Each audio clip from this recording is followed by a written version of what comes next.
গতকাল ১৯ মার্চ দক্ষিণ ২৪ পরগনার বারুইপুরে বিজেপির একটি মিছিলের সময় বিরোধী দলনেতা শুভেন্দু অধিকারীর গাড়িতে হামলার অভিযোগ ওঠে।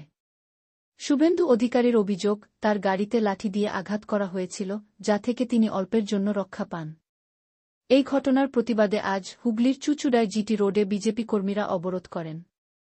তারা রাস্তায় টায়ার জ্বালিয়ে বিক্ষোভ প্রদর্শন করেন। পুলিশ পরিস্থিতি নিয়ন্ত্রণে আনে। বারুইপুরের ঘটনার পর শুভেন্দু অধিকারী অভিযোগ করেন যে তার কনভয়ে লাঠি দিয়ে হামলা চালানো হয়েছিল। তিনি হুঁশিয়ারি দিয়ে বলেন, আজ যা করলেন তার হিসেব হবে। এই ঘটনার প্রতিবাদে বিজেপি কর্মীরা চুঁচুড়ায় জিটি রোড অবরোধ করেন।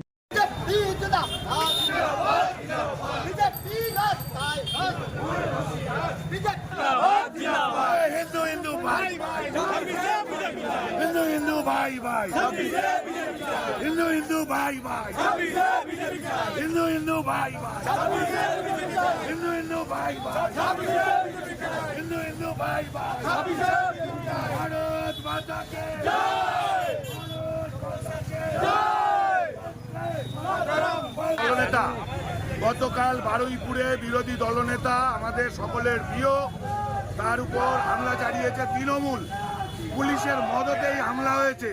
তার প্রতিবাদে আজকে হুগলি সাংগঠনিক জেলার সব জায়গা অবরুদ্ধ করে দেবে বিজেপির কার্যকর্তা। আজকে তাই সেই অনুসারে আজকে আমরা রাস্তায় নেমেছি। পুলিশ এখানে থামাচ্ছে, আমরা অন্য জায়গায় আবার শুরু করব। কিন্তু আজকে সারাদিন অবরুদ্ধ থাকবে হুগলি সাংগঠনিক। কি চাইছেন আপনারা? আমরা মুখ্যমন্ত্রীকে ক্ষমা চাইতে চাইছি এবং যারা যারা আমাদের বিরোধী দলনেতার উপর আক্রমণ চালিয়েছে তাদের সবাইকে অবিলম্বে গ্রেপ্তার করতে হবে।